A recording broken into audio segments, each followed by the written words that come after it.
All right, so today's notes, Unit 7, Section 2. And yesterday we looked at the definition of a circle. And we said it's the set of all points in a plane that are what? From a given point in the plane that are called what? So see if we can figure out these missing words here. So what do we know about a circle? It's a set of all points in a plane that are the same distance. Okay, so we could say the same distance, or a more fancy term, equidistant. Means the same thing. From a given point called the center. Okay, and that same distance we call the radius, right? So the circle only has two parts, the center and the radius. And so a radius is any segment whose endpoints are the what and the point on the circle. So if you have a circle and you pick any point on the circle, call it xy, the radius, okay, we need the center. We need to connect that point to the center, and that's what the radius is. Okay. The equation for a circle in descriptive form, what we said is x minus h squared plus y minus k squared equals the radius squared, where the center would be what in that form? H and k, and the radius would be r. Okay. And then we ended our notes yesterday looking at how to complete the square, where we go through these steps. We take half of b, we square that number to get c. C is always going to be positive, and then we write that as a perfect square. So in these examples below now, what we have these are equations of circles, but they're not in the form that we can look at and say, oh, this is the center and this is the radius. So today is going to be about, okay, how do we get it into that form we want so we can easily look at it and be able to graph it, okay? And we call that the descriptive form. So these are not in descriptive form. We want to put them in descriptive form. So in order to do that, we first want to group our x's and our y's. So I'm going to put the x squared next to the negative 6x. I'm going to put the y squared next to the negative 2y. And then anything that doesn't have a variable at first, we're just going to move over to the right side of the equation. So I'm going to subtract 4 from both sides of the equation. And so now we have all our variables on the left side kind of grouped by x's and y's, and all the constant on the right.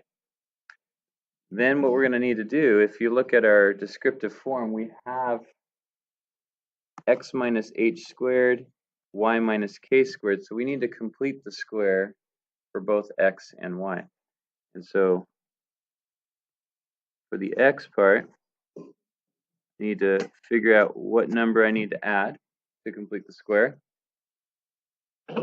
And also for the y part, I need to figure out what number to add to complete the square there. So we're going to do it twice. And we're going to come up with two different numbers. And whatever we add to the left side, we're going to have to add to the right side.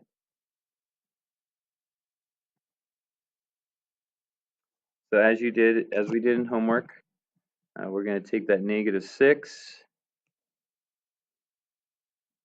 cut it in half, and square it. And what do we get?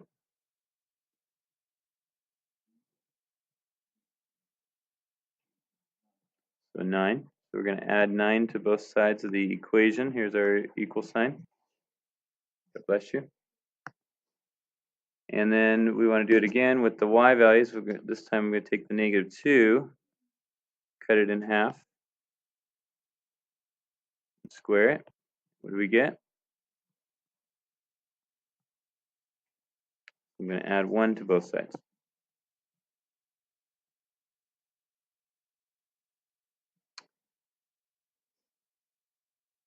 So now the x part is going to factor the x minus, remember this part right here that we're taking, x minus 3 squared plus the y values are going to become y minus 1 squared, and it's going to equal, and we just add up the -4, the 9, and the 1 to get what? 6. Okay. So now we've changed this into a descriptive form that we can read. And so what's the center of this circle? 3, 1. Remember, we take the opposite of what we see. We have x minus 3, we take a positive 3. Y minus 1, we take the positive 1. And our radius is going to be the square root of 6. Because 6 is our radius squared, and we'll have to take the square root to get that. Okay, so we've changed it into the form we want so that we can read it. Okay. Try that on the next one. Okay, first step, group your x's and y's. Then you complete the square for both the x and the y and get it into descriptive form. All right, so when we group our x's, we only have an x squared, right? So that one's already, if there's no linear value, no like 2x or 3x, and we just have an x squared, that part's already done for us. So now we only have to work with the y's. And so we have a y squared and a minus 4y. We move the 16 over by adding 16 to both sides. And we need to figure out what to add to both sides to complete the square for the y values. And so what'd you guys pick? You cut -4 in half and square it.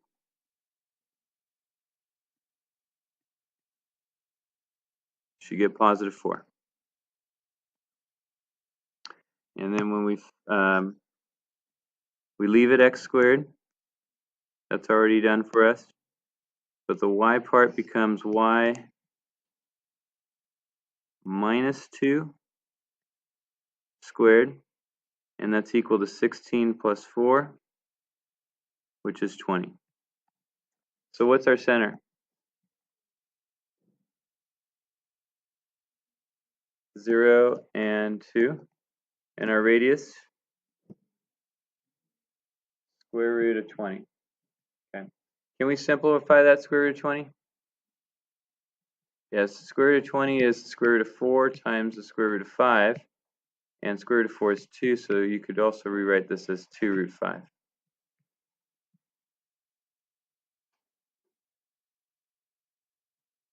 Alright, so next we're asked to write the equation of a circle in descriptive form, and then to state the center and the radius, and then to sketch the graph. Right, so 3 things. First, you want to write the equation. Second, state the center and radius. Third, we're going to sketch. And we did the first 2 things already. So now it's just putting it all together so we can get this graph. So what would be the first step? How would we write the first step to getting this into descriptive form?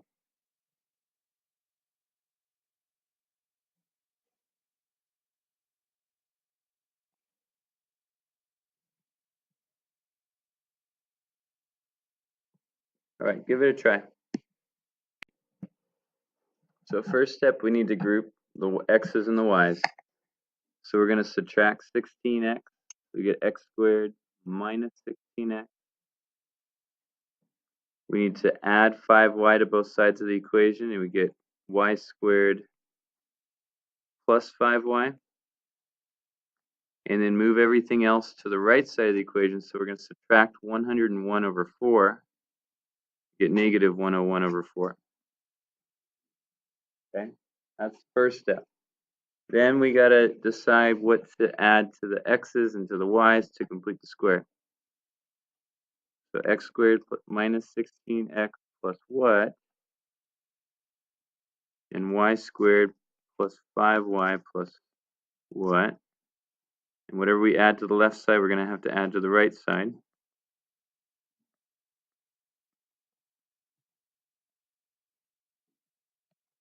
So for the x's, we take the 16, negative 16, cut it in half, and square it.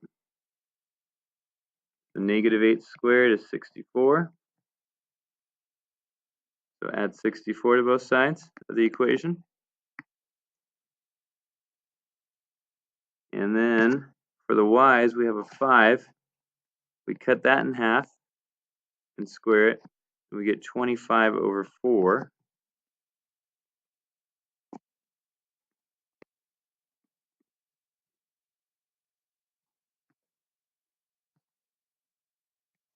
And when we factor the x's, we end up with x minus 8 squared plus y plus 5 over 2 squared is equal to, and then we got to work out adding these pieces together. Now, the negative 101 and the 25 over 4 are already over 4, so we can add those, right? And what's negative 101 plus 25? Negative 76. So we got negative 76 over 4 plus 64 over 4 over 1. And now in order to add these, we can reduce the 76 over 4. 76 is even. So if we cut that in half, we get negative 38 over 4. Oh, sorry, over 2. Is that right? And we can cut that in half again. So what's negative 38 over 2? 19. So this is negative 19 plus 64. So we can get rid of our fractions and just add this together. And here we're going to end up with 45.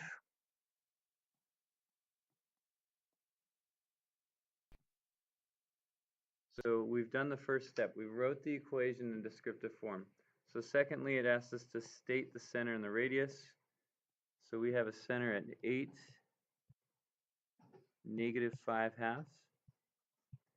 And if you convert that to a decimal, that would be 8 comma negative 2.5. And our radius is going to be square root of 45, which is a little bit less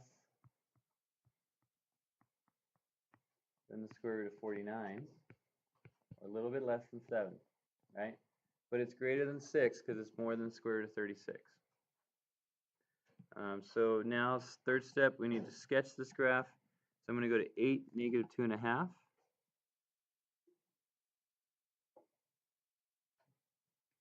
That's the center of my circle.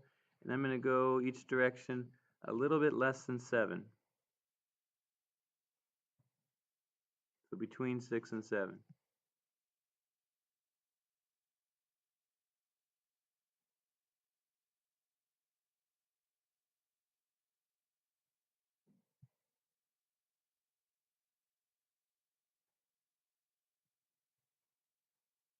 So something like this. Okay. So that's the whole process there. Okay, so this is as hard as it gets with circles. You got to put it in descriptive form, and then you get the center and the radius, and then the graph.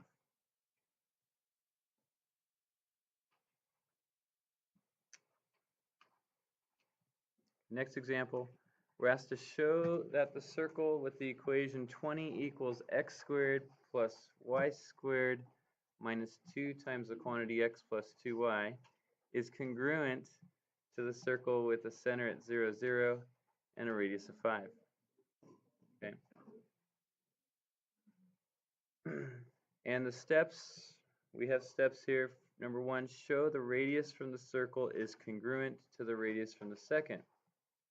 And then 2, indicate the translation required to map the first circle to the second circle. Okay. So we have 2 circles here. The easier circle is the one with the center at 0, 0 and the radius of 5.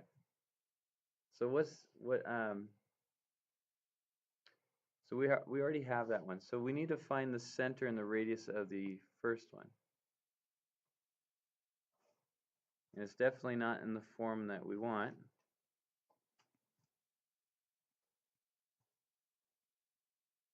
I'm going to distribute the negative 2 times x and times the 2y.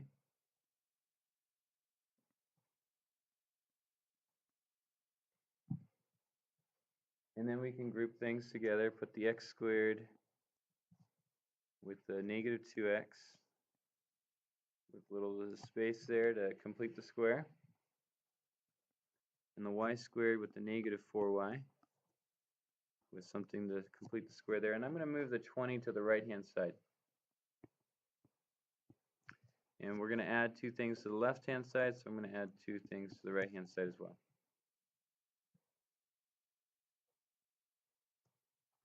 So what should we add to the x's? Positive 1.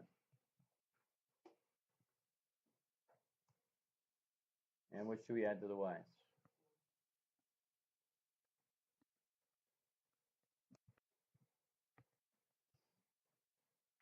Positive 4. And so when we factor the x's, we get x minus 1 squared.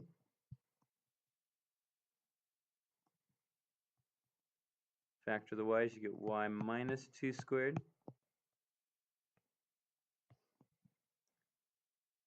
And it's going to equal 25. And so we get a center at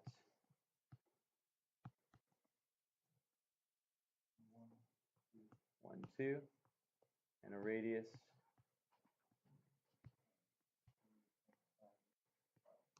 of 5. Okay. So this is our first circle.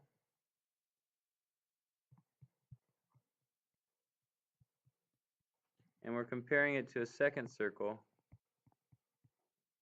And they say that has a center at 0, 0 and a radius of 5. And to show these are congruent, we need to follow these 2 steps. So step 1 was to show the radius of the first circle is equal to the radius of the second, and we just showed that. Both have a radius of 5. And then the step 2 is indicate a translation to go from one circle to the other. Right? So if I have a circle centered at 0, 0, and I have another circle centered at 1, 2,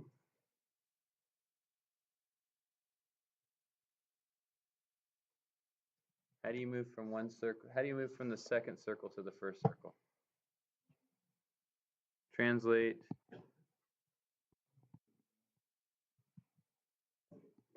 right 1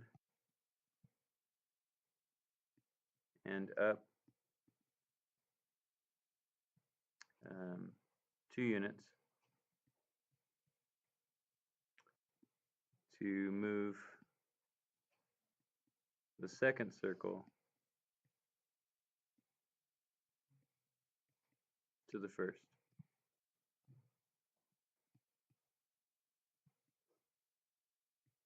Okay.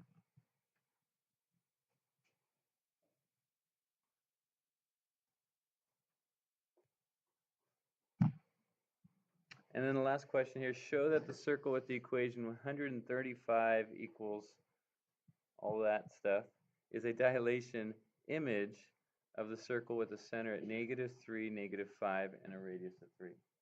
And so to do that, they give you some individual steps. They say show that the center from the first circle is congruent to the center of the second circle. And then after you do that, find the ratio of dilation. So do step 1, and I'll help you with the step 2. Okay. Find the center of the first circle that they didn't tell us.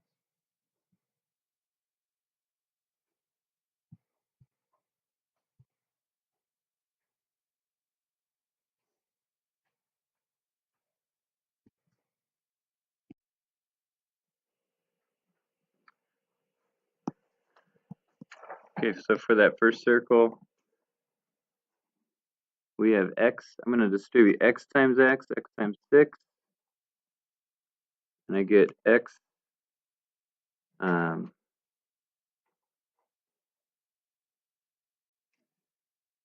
I'm going to distribute this, and I get x squared plus 6 times x.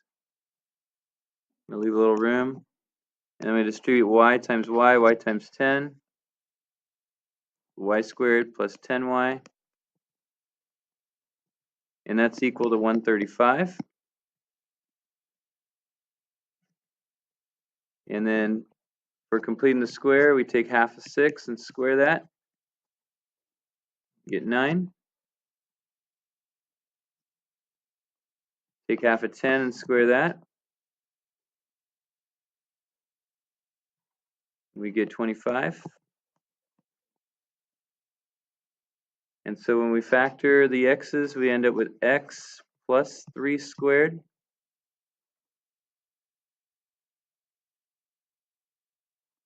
The y's become y plus 5 squared.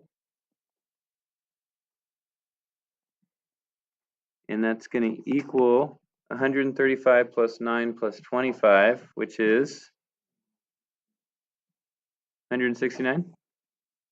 Okay. And so from the from this first circle, we have a center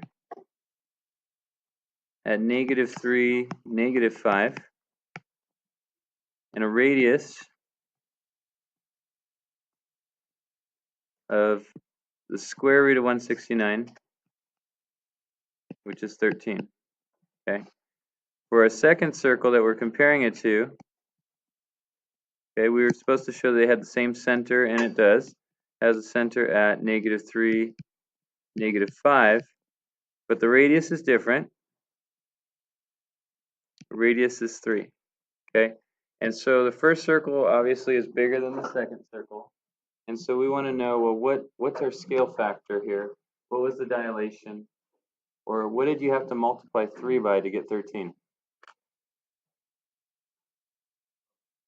It's going to be a fraction, but 3 times what equals 13?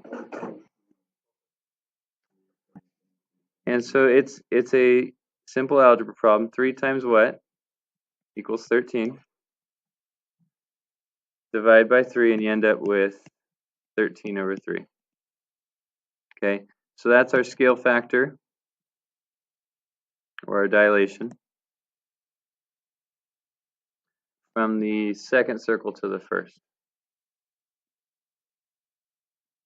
or small to big. Okay. All right, so that's the end of the notes there. Homework is to complete worksheet 2 from Unit 7.